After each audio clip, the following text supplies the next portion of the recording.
তিন জিনিসের দিকে তাকালেই সওয়াব। কয় জিনিস? জোরে বলেন। এক নাম্বার আন-নাযার ইলাল মুসহাফ, কোরআনের দিকে তাকালেই সওয়াব, পড়া লাগবে না, পড়লে তো সওয়াব আছে, তাকানো মাত্রই। দুই নাম্বার আন-নাযার ইলা ওয়াজহিল ওয়ালিদাইন, মা বাবার চেহারা, মা বাবার খেদমত করলে তো সওয়াব আছেই, টাকা দিলে তো সওয়াব আছেই, কিন্তু মা বাবার চেহারার নজরের দিকে যদি রহমতের নজরে একবার তাকান, একটা কবুল হজ করলে যেই সওয়াব, ওই সওয়াব আমল নামাই দিবে কে? তিনবার বললেন আল্লাহ রাসূল এই মায়ের কথা। কয়বার? আল্লাহর হাবিব বললেন মা মা মা, তারপরে মা কয়বার? বাবা কয়বার?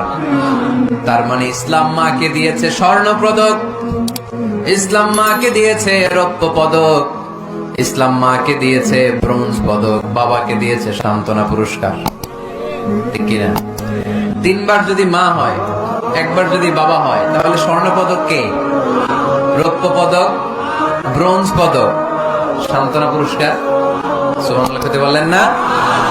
ওই মায়ের চেহারার দিকে যদি রহমতের নজরে একবার তাকান, কবুল হজের সওয়াব আছে না নাই? তাহলে এক নাম্বার কোরআনের দিকে নজর করলে সওয়াব, দুই নাম্বার মা বাবার চেহারার দিকে নজর করলে সওয়াব, তিন নাম্বার আল্লাহর কাবা ঘরের গিলাফের দিকে যখন নজর করে তাকাবেন, 20টা রহমত নাজিল করবে কে?